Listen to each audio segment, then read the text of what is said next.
नमस्कार, मैं अंजना और आप देख रहे हैं हिमालय प्लस। आइए रुक करते हैं आज की बड़ी खबर पर। कपाट बंद होना केवल परंपरा नहीं, देवभूमि की आत्मा का दर्शन। उत्तराखंड में मंदिरों के कपाट बंद होना केवल एक परंपरा नहीं बल्कि देवभूमि की आत्मा का दर्शन है।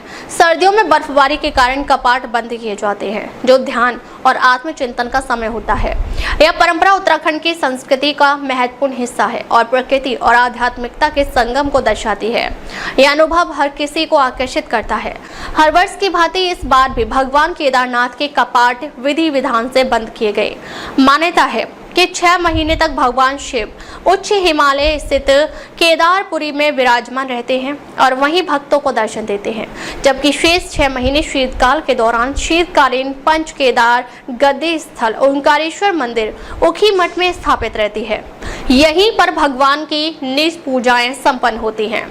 हर वर्ष की भांति इस बार भी भगवान केदारनाथ धाम के कपाट वैदिक मंत्रोच्चार और परंपरागत विधियों के साथ बंद किए गए। मान्यता है कि भगवान शिव केदारपुरी में वर्ष के 6 महीने तक विराजमान रहते हैं और इसी दौरान लाखों भक्त उन्हें प्रत्यक्ष दर्शन करते हैं। शेष 6 महीने जब वहां बर्फ की चादर फैल जाती है, तब भगवान की गद्दी ऊखीमठ स्थित ओंकारेश्वर मंदिर में स्थापित की जाती है।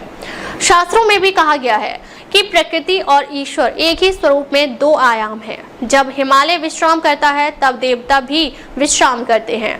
यह विराम जीवन के चक्र का हिस्सा है, जो बताता है कि निरंतर कर्म के बीच विश्राम और आत्मचिंतन भी आवश्यक है। यही दर्शन देवभूमि की संस्कृति को विशिष्ट बनाता है।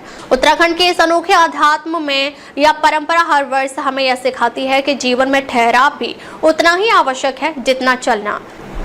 जिस प्रकार हिमालय की चोटियां सर्दियों में शांत होकर फिर नई ऊर्जा के साथ जाग उठती हैं, उसी प्रकार मनुष्य को भी कभी कभी ठहर कर अपने भीतर झांकना चाहिए, ताकि वह जीवन की अगली यात्रा के लिए नई शक्ति प्राप्त कर सके। अब तक के लिए बस इतना ही। फिर मिलते हैं एक ऐसी ही बड़ी खबर के साथ। तब तक नमस्कार और देखते रहिए हिमालय प्लस।